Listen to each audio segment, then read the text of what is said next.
So for those who don't know, Scary Guy is an American motivational speaker worldwide, dedicating his time traveling around the globe, eliminating violence and hate, making the world a better place. Scary Guy has a book out called 7 Days and 7 Nights. While working hard, he also runs his own tattoo studio.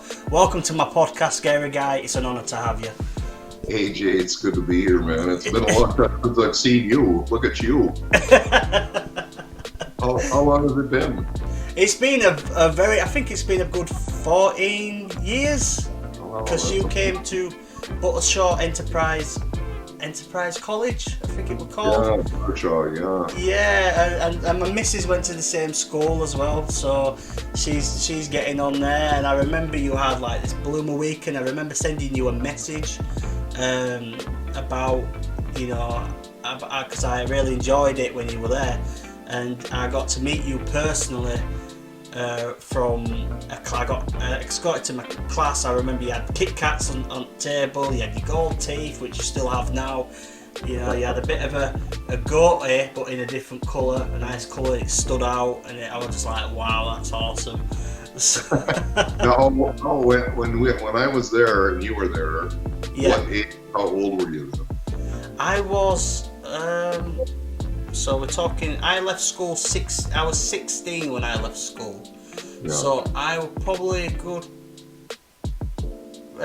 12, 13, I think. Possibly. I'm 25 now, going 26. Right. So it's been a very, very long time.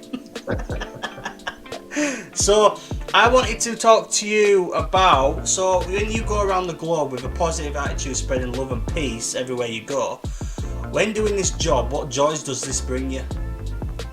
Well, this is it. Look at you, 15, 14 years later, that's my payday.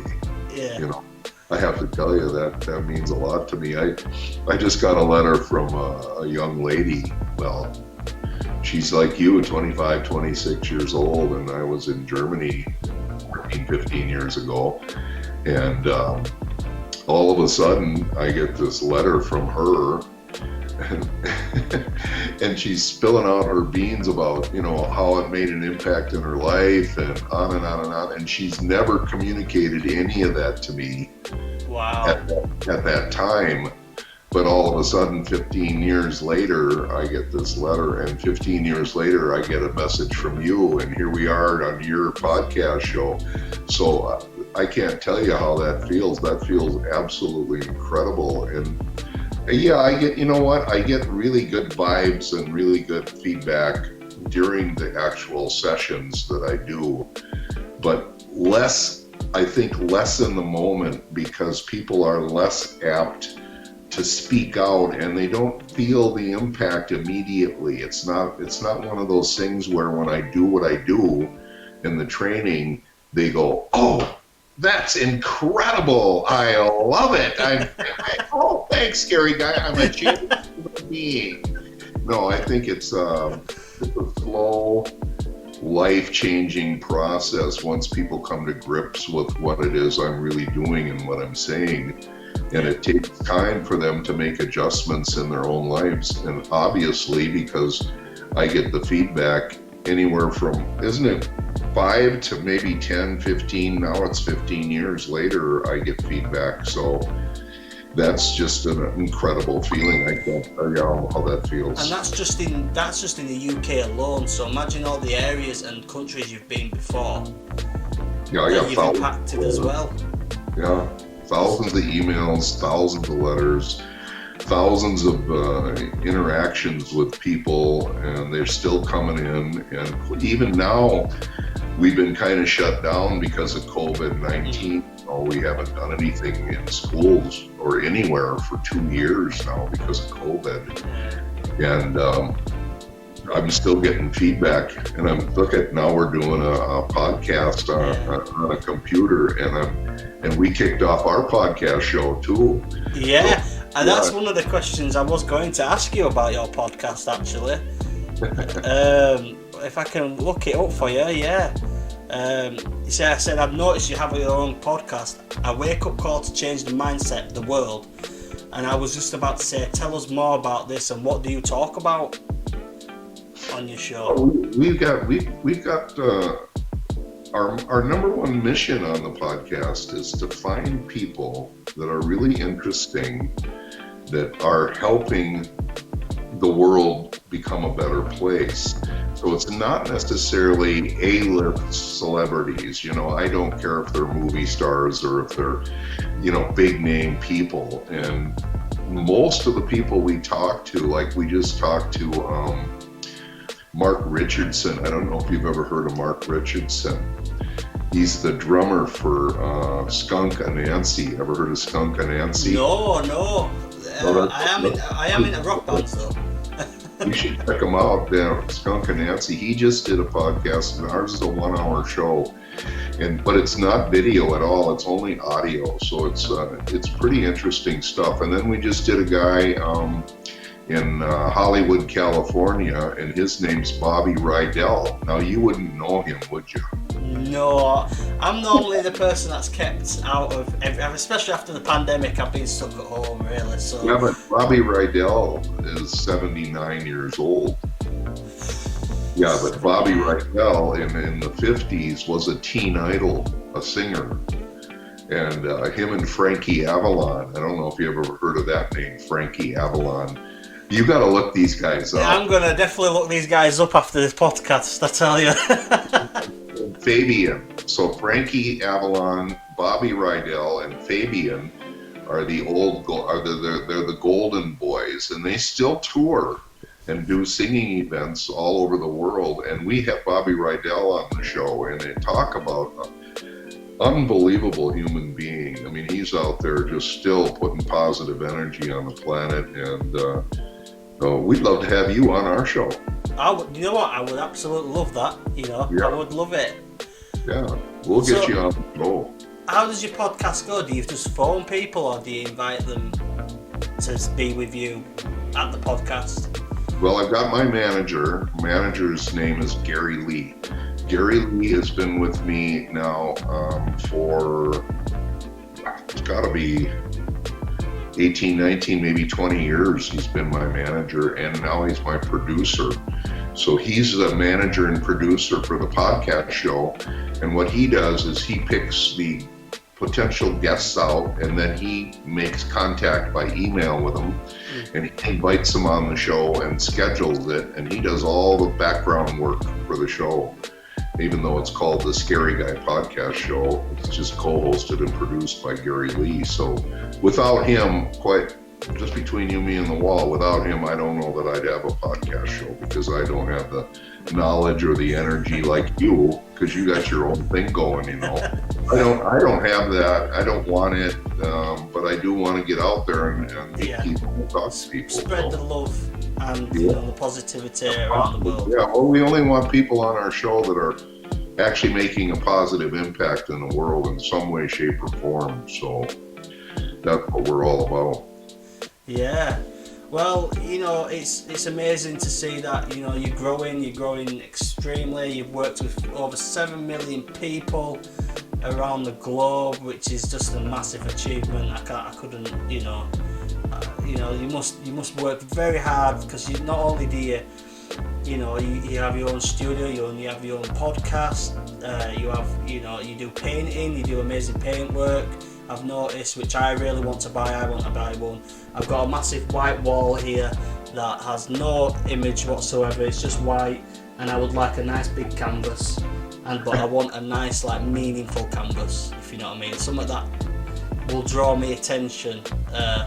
So yeah, I need that covering for a bit, because But I don't know how much you charge for your canvases. How much do you charge for your canvases? Well, they're on there's a couple, 3 or 4 different art websites that I have. All right, okay.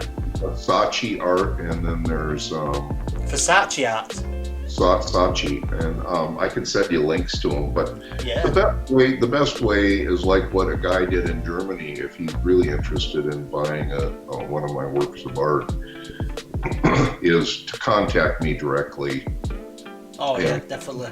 You can always share my email information on your podcast. So if anybody ever wants to scope them out, and check them. Then if you contact me directly like he did, you're going to get a better price than if you went to the website. I guarantee it, because if you do that, you're like, you're like coming to me anyway. We're doing a podcast. You're a friend. So I'm going to hook you up. I'm not going to charge you my normal 25,000 pound rate. No, I'm going to get you something that you're going to enjoy and something that you can handle in your budget. That's kind of where I'm at. That'd be perfect for me, Scary Guy. Thank you. Yeah. So there's one question. Piers Morgan once said on the Good Morning Britain that people with tattoos are uncomfortable in their own skin. What do you think about his own opinion? Well, I think Piers Morgan is uncomfortable in his own skin, and he needs to get a tattoo so that he can figure out how to cope with himself. I can tell you right now, if Piers Morgan got over himself and got himself a tattoo, he'd relax and not be such a That's good. I didn't expect that from you, Scary Guy, but that's really good. Now, I say asshole kind of loosely, because Piers Morgan, in my opinion, has had moments of pretty cool time on screen, and then he's had moments of really, really horrible negative vibes and so putting people Yeah, he down. seems to go, when he needs attention, he turns into this rabid dog, and then when he's got his attention and he's kind of successful, he turns into this kind of mellow, nice guy. Yeah. So, he doesn't know where the happy medium is, and he doesn't know how to be that kind of guy yet, and I think a tattoo would help him. I do agree with you there, Scary Guy, because I personally decided to have tattoos like this. Not only did I design them myself, these tattoos, personally on my face and the side of my neck, they were trying to represent, to not judge a book by its cover. So when they look up to me, normally my first reaction is, "Oh, have you been to prison?" or anything like that. But until they meet me and get to know who I actually am, then it kind of, they're like, "Oh, I didn't expect you to be like that." And that's the reason why I kind of got the tattoos, because not only do I like art myself as well, I love being creative in many ways. Well, you know what you got to do, don't you? Yeah, exactly.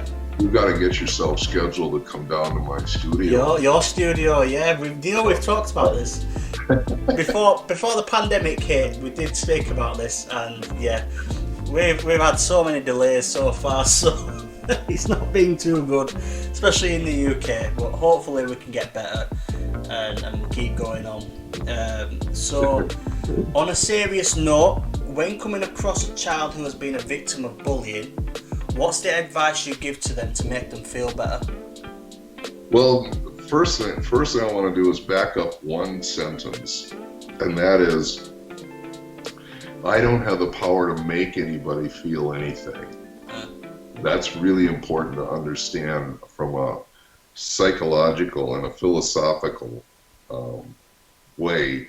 I don't have that power, and the word make is used in such a way that it gives up individual power to another human being. So what we do is we change the definition of how we communicate and what we communicate. So how do I help someone that is being victimized and picked on and bullied? Well, the one thing I want to say is eliminate the word make out of your vocabulary. So nobody has the power over you. You can't say they make me angry, they make me sad, they make me this, they make me that. That's giving them the power up front. So we're going to take away that piece immediately and not use it anymore. So what I do though is I do help them understand their power and how they then don't have to be a victim of those people around them that are being so negative. And how I do that is I show them that everything that comes from an individual, everything, all their words, all their actions, everything that comes from that individual is a direct reflection of who that individual is. So it was created in their brain, it came out of their mouth, it goes through the air of their words, and it hits you in the ear and it goes in your brain. So bottom line is, who's in charge of your brain? That's a question you need to start asking yourself. Who's really in charge of your brain? Is it the person speaking, or do you have the ability to hear someone speak and not become what you hear?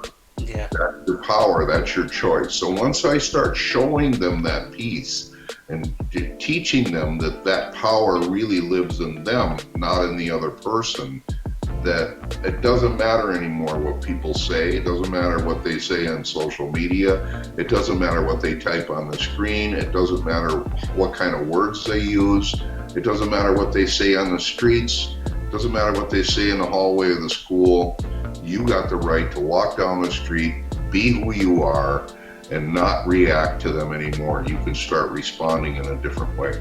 So that's what we teach, and that's kind of it in a nutshell. I mean, it's a lot more in-depth stuff than that, though. Yeah. Is this what you mention on your podcast as well? Do you mention stuff like this? Well, sometimes we don't. In our podcast, we don't get into a lot of that. It would be cool to have you on, because we could get into that, because you actually went through the training 15, 14 years ago. I did, So you yeah. can say, okay, here's what happened then, and now here's what's happening now, and then we could talk about this kind of stuff on the podcast. Yeah.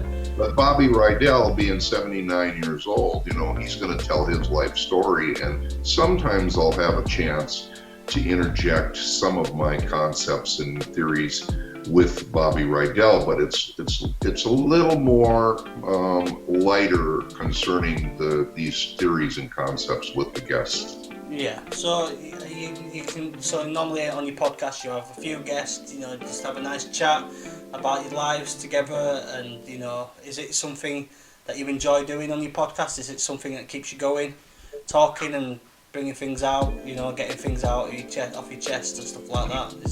Does that help you out? Well, one of my podcasts I had, it was she was a counselor, and Maxine Scott was her name, and she was really, really cool. And she does a mind, body, spirit training session, and we had her on, and I had talked to her briefly about my relationship with my daughter, my one and only daughter in Minneapolis, Minnesota. So I had a chance to talk about my emotional connections to my family, and she helped me out with it right there on the podcast. So, you know, just because I teach what I teach doesn't mean I don't have problems. You know, True. And that's the bottom line. You know, everybody's got their own personal life going on in the background, and it's okay to be who you are, and it's okay. And so I shared them with her, and she gave me some advice, and then I made some decisions on how to go forward with that situation. Yeah. Well, that's good then, at least that, you know, because obviously a lot of people do have personal issues. I've had personal issues, and I still get personal issues, and a lot of people do, and a lot of people don't show it, which a lot of people say that it's unhealthy for you if you hide it and don't show your emotions and stuff, you're bottling it up. What would be the advice that you'd give to them if they are suffering and don't want to talk about anything and stuff like that? Is there anything that would concern you? Would you discuss it to them and go, look, you might need to go to talk to a doctor or go to a counsellor or anything like that? Would you? Well, mental health issues in England have always been really, really taboo. I mean, they've always been kind of covered up. I think the British are funny people, in my opinion. I love the British. I live in Britain. You know, give me a break. I'm a dual citizen. I became a British citizen, and I didn't become a British citizen because I think Britain is such a cool place. I became a British citizen because my wife is British. Yeah. And, you know, I got married to her 10 years ago, and out of respect for living in England, if I'm going to live in England, which I have for 10 years, I can't really open my mouth and say anything about England unless I'm a British citizen. That's how I feel about it. Yeah. So I went all the way through the whole process, took all the tests, did all the, visa checks and all the stuff you gotta do to become a British citizen, and I did. So now I'm not afraid to speak out about Britain or England. And so when I say British people are funny people. What I mean by that is they have their own way culturally of handling a problem. A personal problem in Britain is handled much differently than a personal problem in America. And I'm not saying that generally that everybody does it this way in England and everybody does it that way in America. That's not what I'm saying. Yeah. I know that culturally you can see the differences. And there's a reason why they have phrases in Britain called, check this, you know it, stiff upper lip. Yeah. You've heard of it. Yeah, we've heard of this, yeah. Or in America, they call it man up. Okay, so man up, the way they handle things, really, it's how they say it as well. Yeah, stop being such a chicken. Don't be a wuss. Get your act together. I mean, there's all kinds of phrases that the British use and all kinds of phrases that the Americans use to cover up what's really going on inside of a human being. And especially, quite frankly, it's kind of another taboo area when you talk about men and women. There's it's getting very out there now at the moment. This I always believed to myself that everyone's the same. No matter what colour you are, doesn't matter how small or tall or big or thin you are still a human being, and that should never change. But at the moment it seems to be separating, where it's like women power, men power, and then they're all separating. They're not joining together, working together. They're just separating and arguing. Just like Disney, they have recently changed it now, so it's not Mr. Potato Head anymore, it's Potato Head. And I don't understand that, because there's a Mrs. Potato Head and a Mr. Potato Head. Why are they now messing around with genders? They were characters, they're messing with characters now. It's getting that serious, which it shouldn't be. You don't want to get me started on that whole thing, because I think it's absolutely out of control. I really do, and I think it's out of control to the point where it's controlling. Yeah, exactly. Yeah. And I think that's really dangerous for the future of us as humans, to where they're starting to manipulate and control the words on labels and the words in cartoons. And Dr. Zeus, is being eliminated from schools, and because they claim it's racist.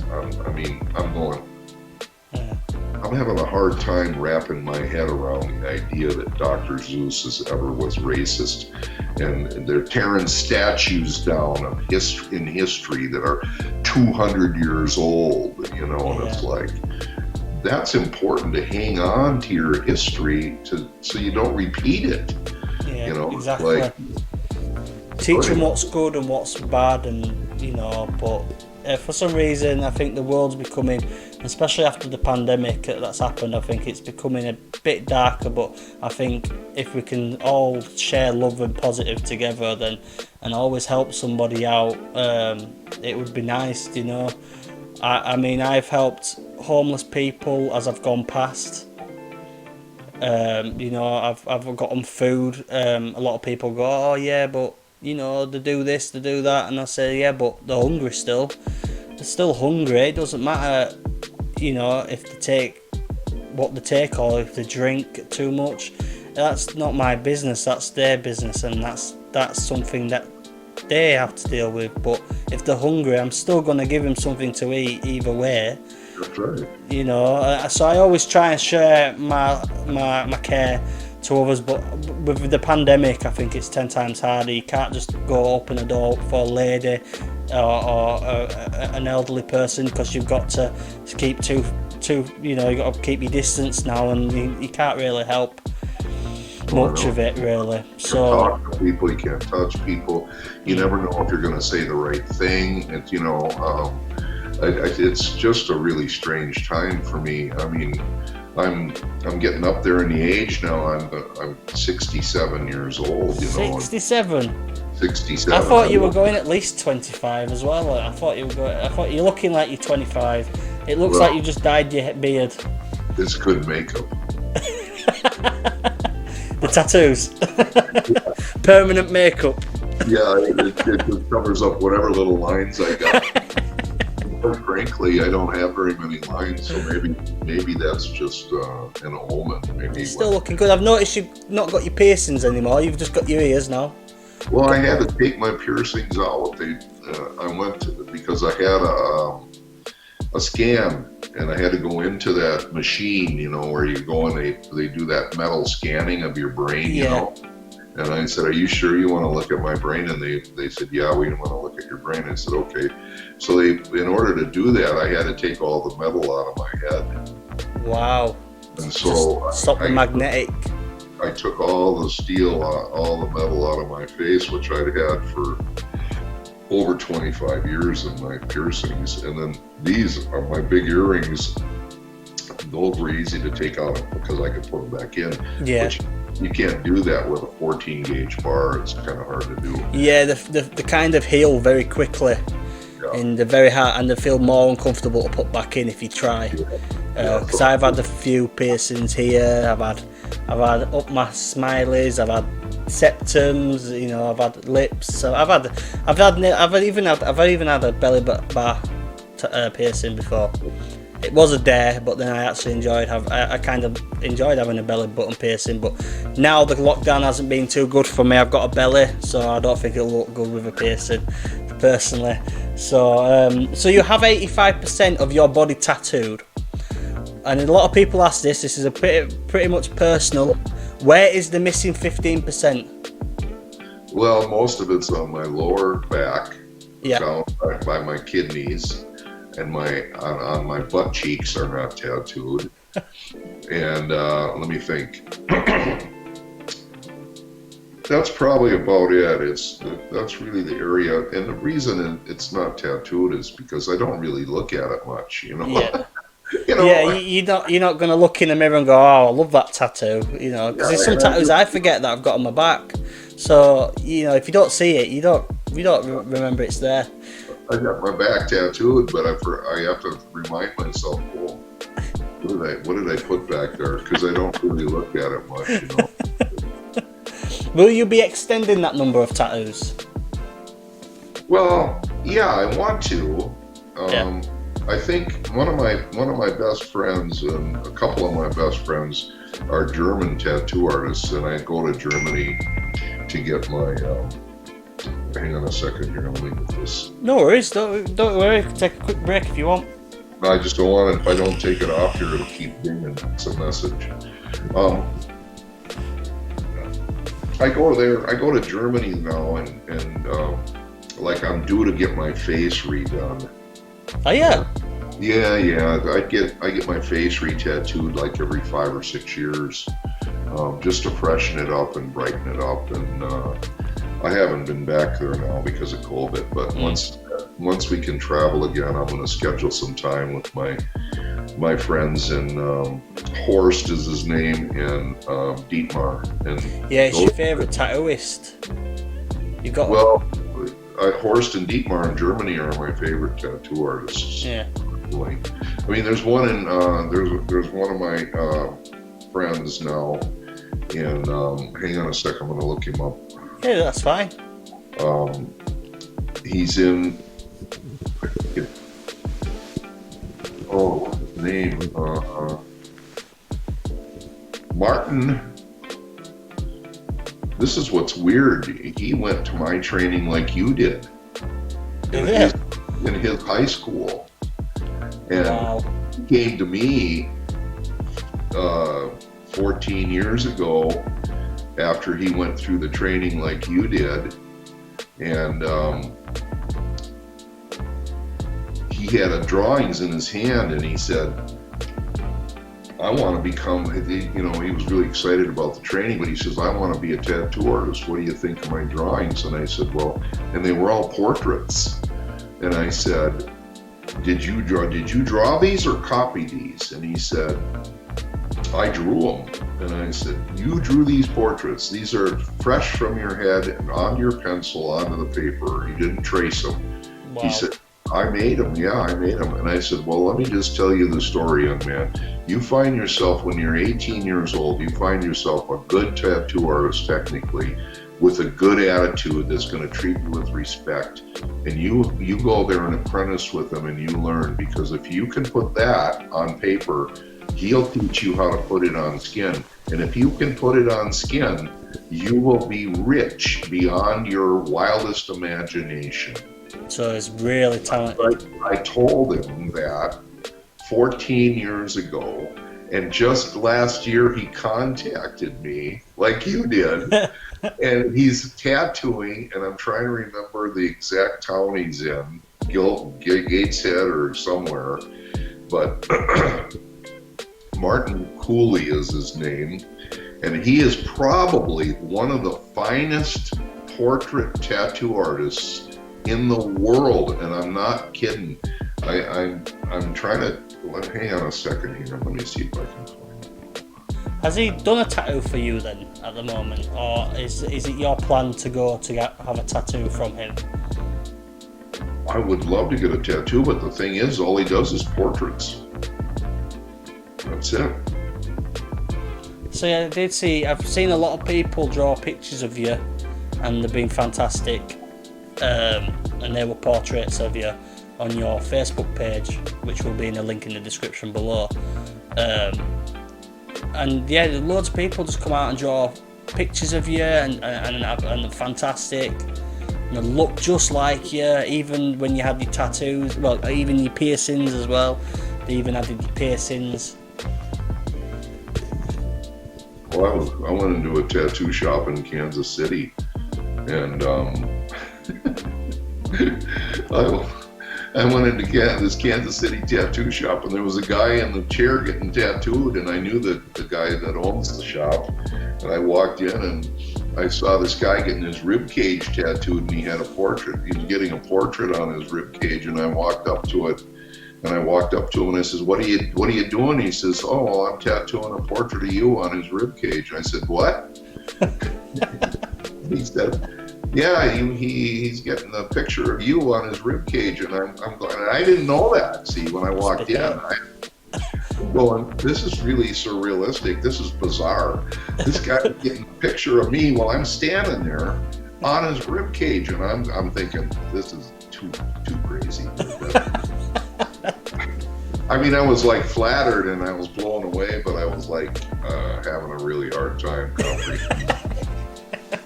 Anybody would want to get a picture, of me tattooed on their rib cage, but evidently the guy, he believed in who I was and followed me and all that other stuff. Yeah, very committed to you. Yeah. I'm trying to find Martin's details. Yeah, here it is. Martin Cooley, tattoo artist. That's his name. Look at that. That is amazing. Yeah, that's what he does, and he gets. He does a portrait, black and gray color. Here's a better picture. Look at that. So if you want to go for the finest, best portraits, go to this person right there. That's amazing. He came to me and he said, "Thank you for being who you are and helping me out," because now everybody comes from all over the world just to go see Martin, and he gets between 500 and 600 pounds a day, and he tattoos one portrait on a human being 7 days a week. So yeah, he's doing really wealthy. He's going to be a wealthy man for what he does, because that talent, at least that talent hasn't gone to waste anyway. That's amazing. Here's one here on the hand. Check that out. That is awesome. Wow. See, my favourite animals are tigers, so I definitely have a tattoo like that on my hand. This is Martin here, so you can see him. He's the one with the beard. I mean, he's the one with the hat. Oh, they both got hats. He's the one with the skull T-shirt.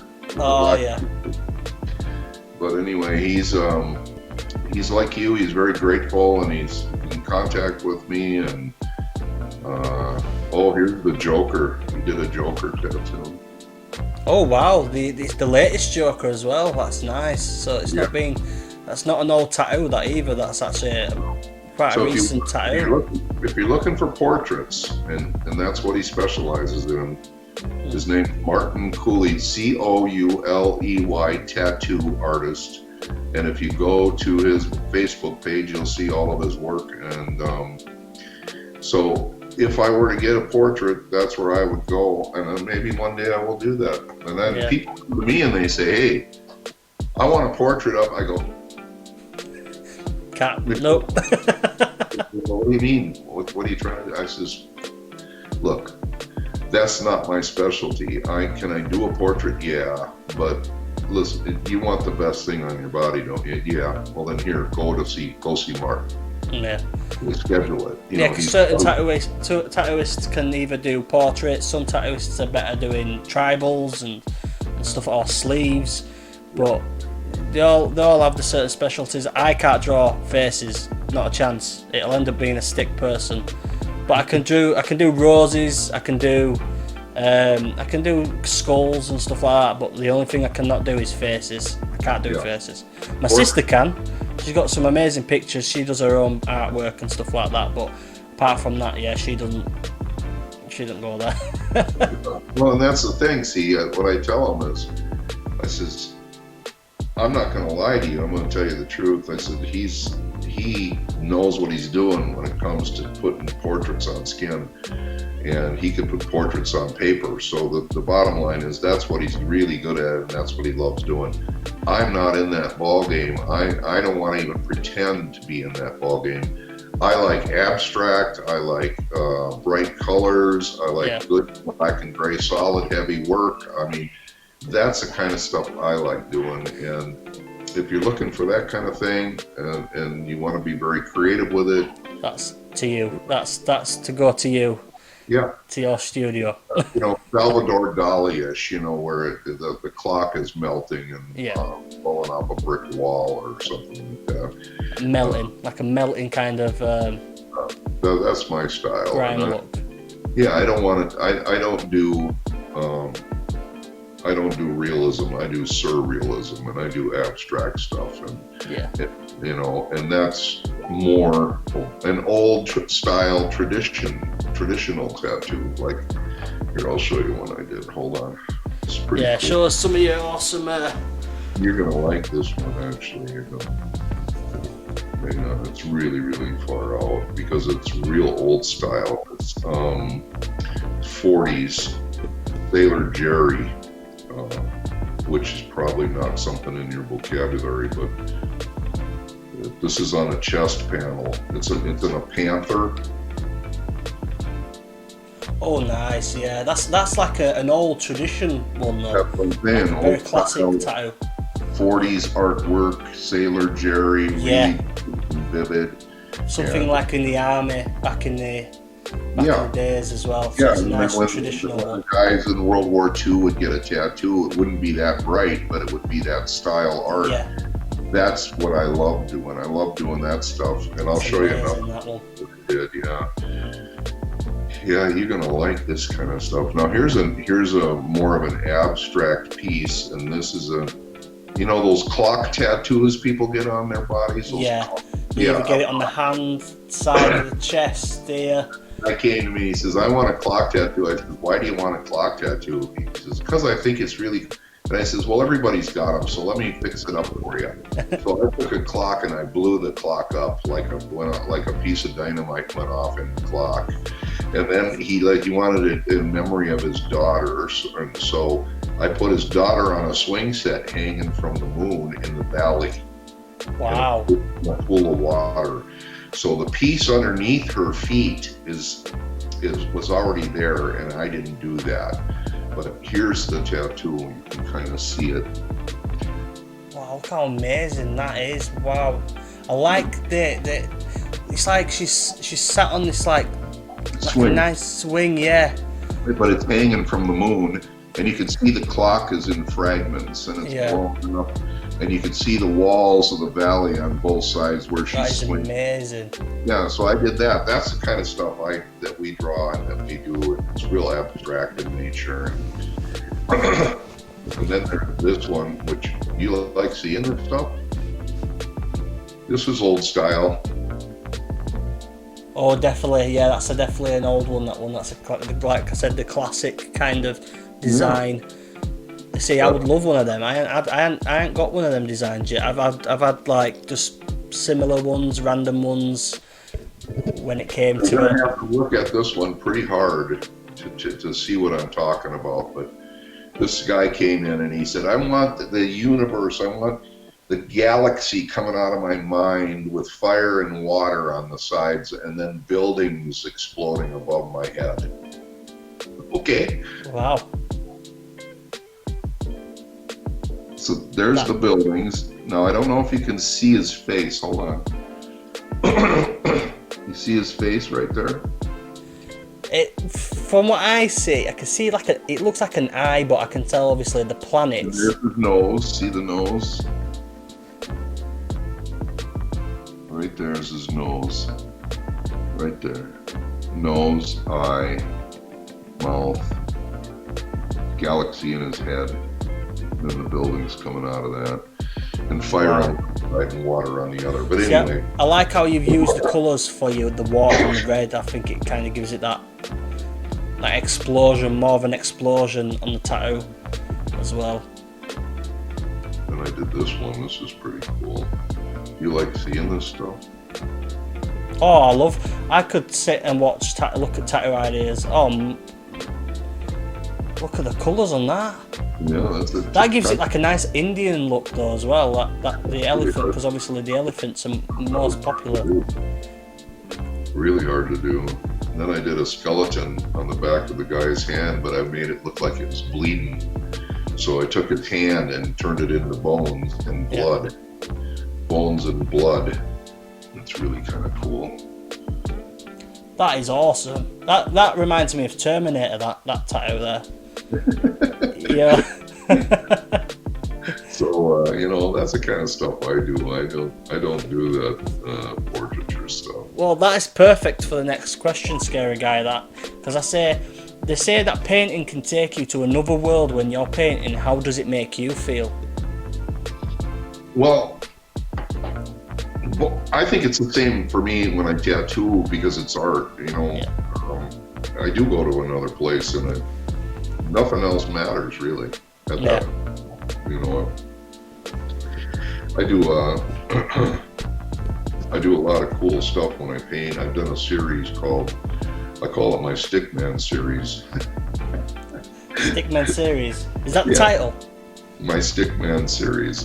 Here's my this one here is called what's this one called, Catherine? Angel Girl. Angel Girl. Angel Girl. Yeah. Oh wow, that's amazing. Yeah, but that's amazing because you appreciate art, but see, most people get all bent out of shape because it's just a stick person. No, but it's the colours that you've added though that you can see. It's like every single colour is into that image right there. It's beautiful. Yeah. It's gorgeous. But I did a whole series of them. Here's another one you're gonna dig. It's a stick man reaching out. That's amazing. That, like when I said to you, when I can do faces, that's as close as I can get. But if you can make it more colourful and stand out, it doesn't matter what image it is, as long as you can make it eye-catching as well. But I love painting. Painting is my life. And, so is this what you've been doing during lockdown as well? Yeah, I did a couple different series painting. I did a balloon series, which balloons. You're gonna love balloons, dude. This is wow.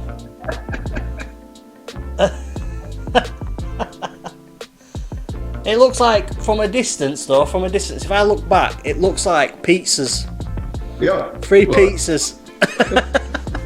I did a balloon series, and then I did a flower series, which I think is pretty hip. flowers. Let me see, show you where they are. This one's cool. Hang on. Oh wow, that's nice. It's like to me that looks like a fireworks. You know, you look at it and you see, right, I can see fireworks there. And then the look, also if you look at it again, there's like, it looks like a rose, look like roses as well. So it's like, that's what I think images, especially with paintings, you can see different things. Loads of people see different things in an image. This was called, I just did a short series of paintings of faces, and this one's called Olive Boy. Wow. The olive in the middle. Yeah, I could just see loads of beautiful colours there as well. But anyway, Olive Boy is pretty cool. I like Olive Boy. And then a couple other face paintings. And then I did this one I think is really cool. Oh wow, that's nice. I like that. Yeah, well, if you like that one, then you'd like this one. So how did you do these images then? Do you use like a square piece of paper? Do you use like a stencil? Do you make your own stencil doing it? No, I just, in the moment, I don't do any planning. I just put the canvas up on my easel and I go. Just think as you go along. Just go along with it. Yep, I don't premeditate anything. This one is really very large and very cool, and when it's on the wall, it looks like it's hanging crooked. Oh wow, yeah, gives it that kind of like an illusion kind of. Yep. Yeah, that's amazing. That. Yep. Wow. But anyway, when I'm painting, I got to talk Catherine and my wife into letting me go out and buy some more canvases somehow from my canvas shop, so I can start another series. But we've got about what do I got downstairs? Balloons and Flowers series. I got about 25 canvases that are 3 feet by 2.5 feet. So big. Yeah, I got to get them hung, but I don't have finished walls to hang them on right now because we just moved into our building. I saw a little clip of a video today of most of them on the wall, and then you had a clock just on the floor or on the side. Yeah. I saw that and I thought, oh, they're really nice pieces of work there. Yeah. So you're doing really well so far. On the floor. So do you know, we were talking about 7 million people you've been working around. Are you still aiming to get higher than that? Well, actually, I don't know where you came up with 7 million. It's actually higher than that already because they've got the film that's run in Germany and Europe about my life story. And that film is scary. I don't know if you've seen it. Have you seen it, AJ? No, I've never. And you know what? I haven't. I didn't even know you did a film. They did a film about you. I didn't do the film. They did a film about me. Oh wow! And it was made by Uli Kick, who's an award-winning documentary filmmaker in Germany. He lives in Munich, and he had it financed through Arte and WDR. Arte is the French television company. WDR is the German television company, and he filmed it from 2005 to 2006. It took him 1 year, and he covered our actions in 3 continents, 3 countries: Germany, England, and America. And it was released in 2006, and it had the highest ratings for viewership in Europe for any single documentary in the history of television. And so it's definitely a lot over 7 million then. Definitely over 7 million. I knew that you was on the news a lot, especially in Germany anyway. Is there any other places that you've been on the news on? Have you been on a lot more news than just Germany and UK? Well, I've been in Belgium, we've been in France, we've been in Sweden, we've been in all over the U.S., you name it, just about every state in the U.S. I don't know if we've done anything in Canada yet. I know we haven't done anything in Mexico. I haven't done anything in Asia,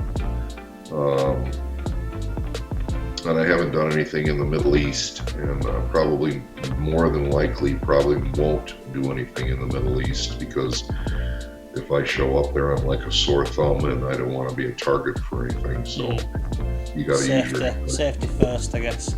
Yeah. So, do you know, with your tattoos all over you and stuff like that, have you had any crazy stories to share about anybody who's just completely gone, oh, are you a biker? Because I've got a story about my tattoos, and they're just these tattoos. Do you have a crazy story of what someone's asked you? Have they ever asked you something outrageous and you think, oh my gosh? Well, I got a story that you'll think that is a great story, actually. When I first got my face tattooed in 1996, I got my first tattoo on my face in 1995. When were you born?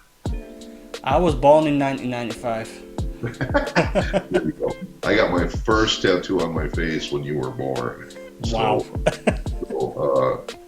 And it was a little bar on the side and this arrow and a couple little things on my side of my face, because when I first started tattooing on my face, I was a tattoo artist in Tucson, Arizona, so I never ever thought that I would I didn't go, I'm tattooing my face. No.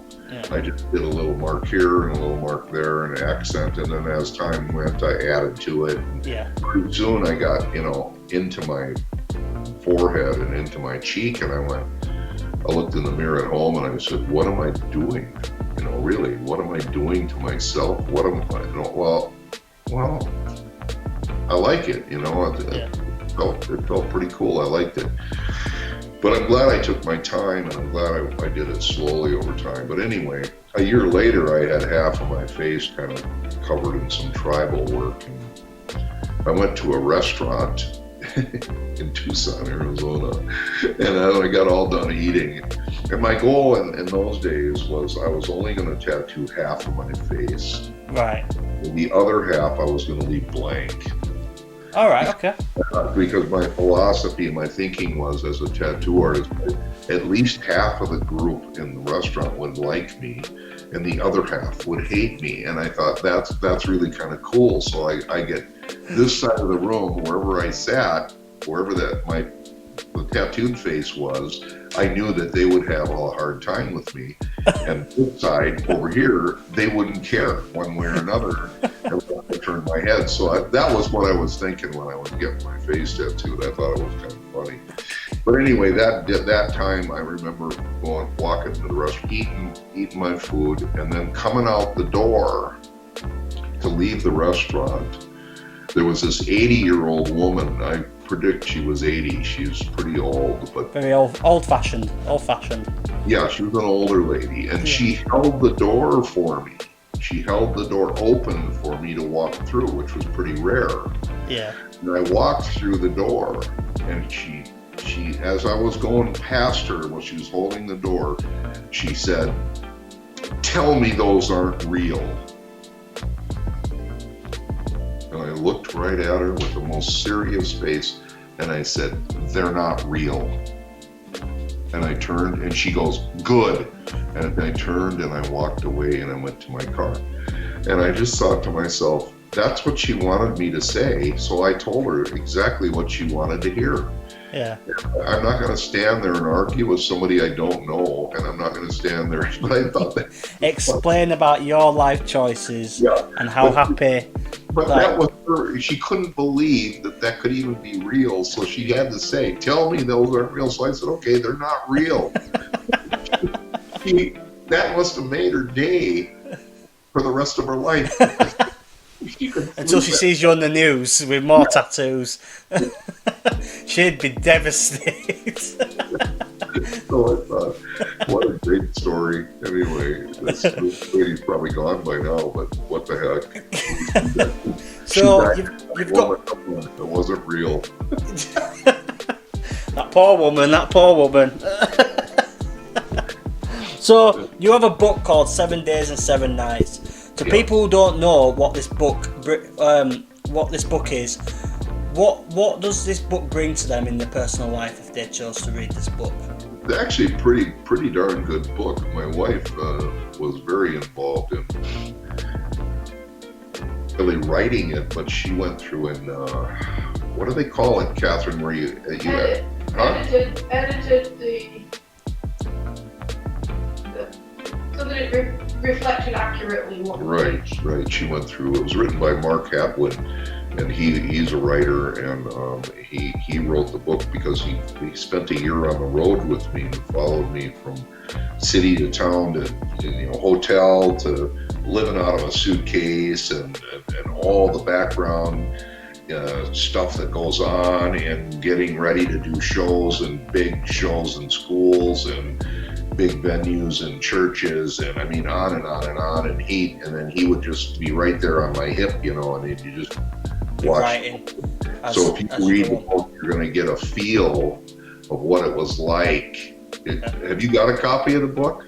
I haven't got a copy of the book, but I want to get one because I am not really a book reader, right?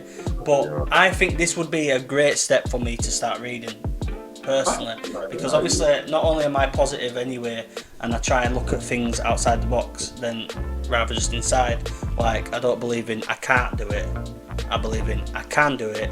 I've just got to try and try and try until I make it. So but having a book like that will probably help me through my journey and understand how you went through your journey and kind of just try and follow a certain step that way. And so I definitely will want to get that book because but I read up about it and stuff like that, so I really would like it. And I remember you did mention the book when you came to my school 14 years ago, or gosh knows when, but when you did mention about the book, so it has been out for a long time. Yeah. But I've seen it advertised. I've got an image of it, which it will be posted on this video anyway. Yeah, put a link on there about the film. The film was really, really cool. It's on YouTube. You can actually. There's going to be a massive link of all the descriptions of all your links, Facebook, everything you have, even including your podcast and everything else. I've just got a few more questions with you, Scary Guy.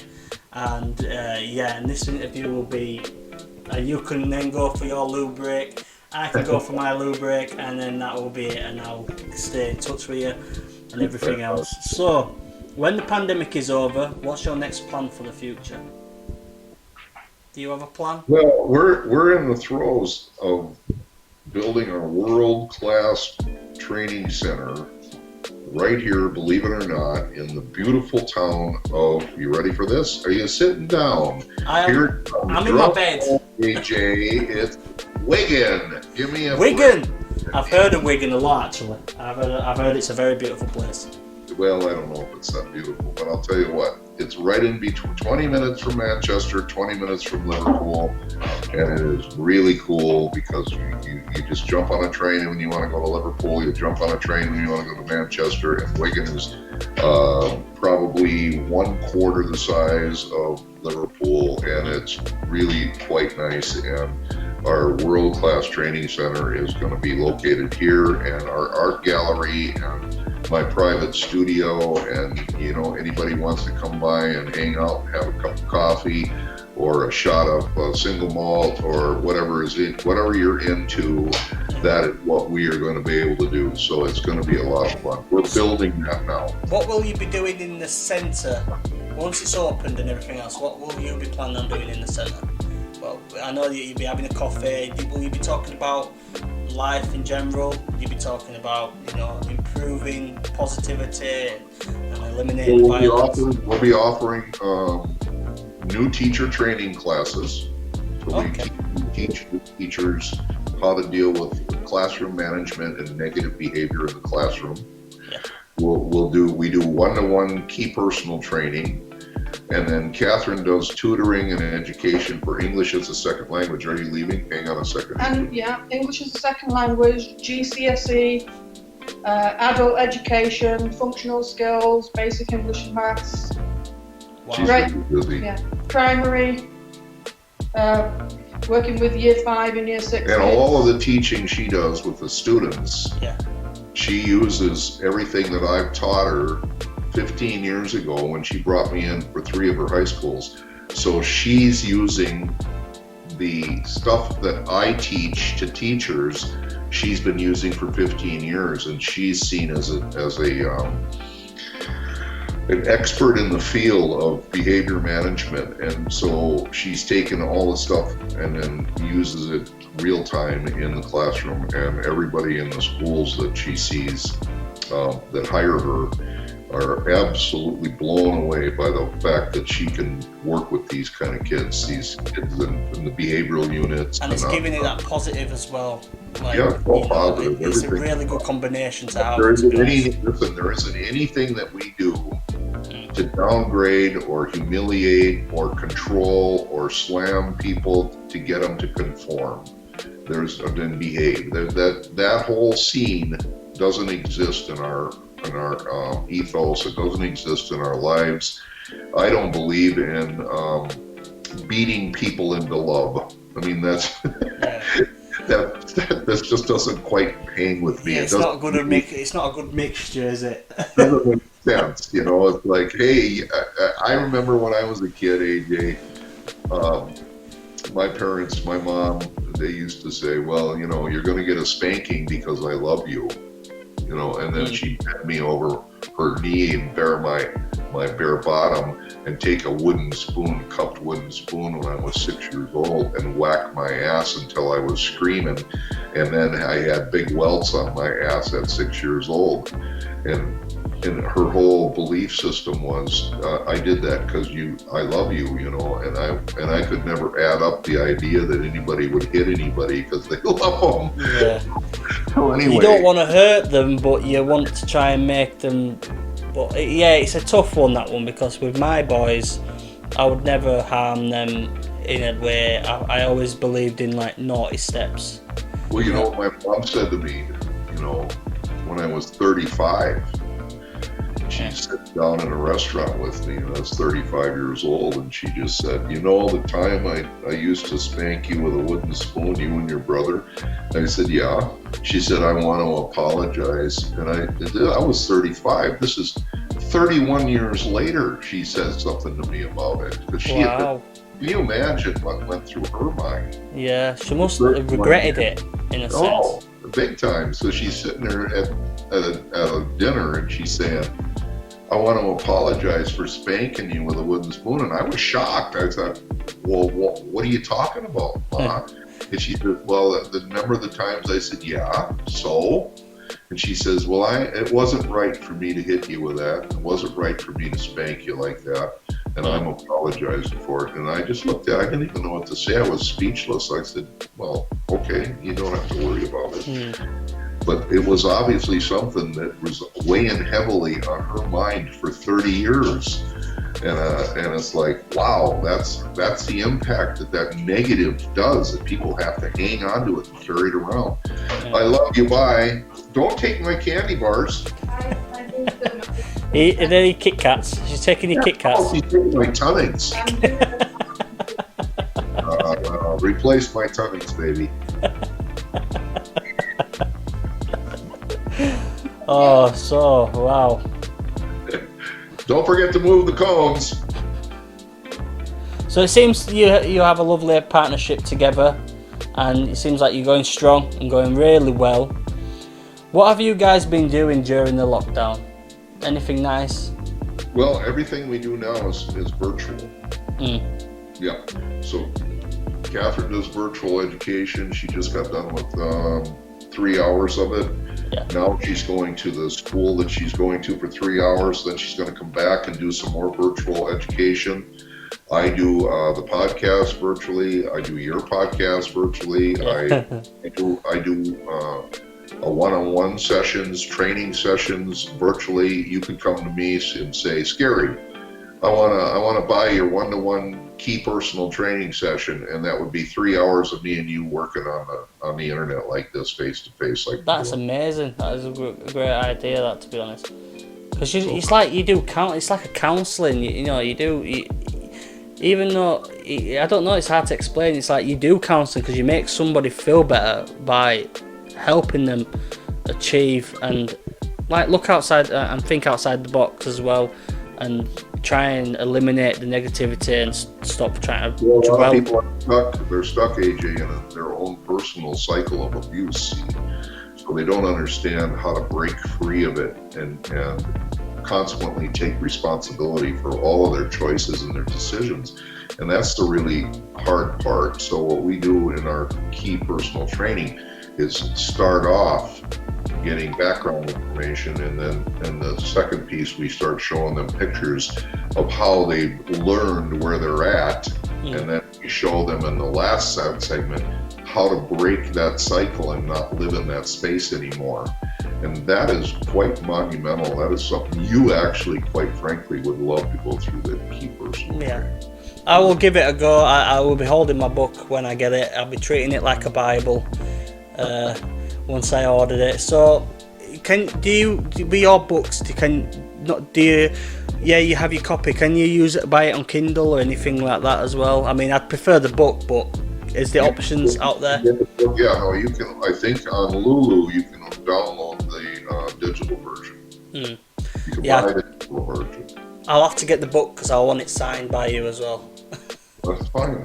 I haven't bought any books for a long time, but I think what I'll do now is, since you brought it up, because it's really a good book, is I'll probably buy a box of books and have them on stock for these kind of things, so I can just send them out to people. Because I think a lot of people would love to have some autographs signed, personally signed to them in a book. Because I would love that. I would really love that.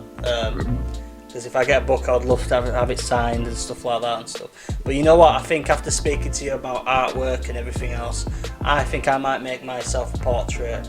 I might make a portrait. It gives me something to do during lockdown. I've always tried thinking of ways of getting by while being stuck at home. I really think it'd be a nice idea to do a picture, probably dedicated to you as well. All the hard work as well, because obviously you've not only have you gone around the world and spoke to people and tried to make the world a better place. I think it would be an honour to build something and make a masterpiece dedicated to you. So I would like to thank you, Scary Guy, for joining me. It's been an honour speaking to you. You never know what'll happen, AJ. See, one day you could end up being a big time television film producer, and then you'll end up coming back and you'll say, Scary, we want to do a real updated version of your life. Yeah, I would. I'd be the first person I want on the show if I ever brought a programme out, or made it one day. Because I'm at the moment, my channel's all about making music, which is still a creative thing to do. Gaming, I do gaming on my channel. This is the first ever podcast I'll be uploading on my channel, so I don't know whether it will carry on or I'll be carrying on my games and music. I'm not too sure. I'm just gonna. Well, I can tell you now. I'll have if you email me. Yeah, I'll email you some links to what we're talking about for the film and stuff. Yeah. And then when you do that, I'll copy Gary Lee, my producer and manager, and then I'll talk to Gary and I'll have him set up a time for you to be a guest on our podcast, because I think it'd be great to have you on as a guest. That would be. You know what? That would be amazing. That would be amazing. We could have a nice coffee, catch up like a long 14 years of not seeing each other personally, and then we'll catch up, and I'm grown, tattoos on my face, not a kid anymore. It'd be amazing, Scary Guy. So thank you so much. It's been a long time with you. Thanks for having me on, buddy. Thank you. Right, I will see you later, Scary Guy, and I will get in touch with you soon, alright? All right, take it easy. Thank you for your time. All right.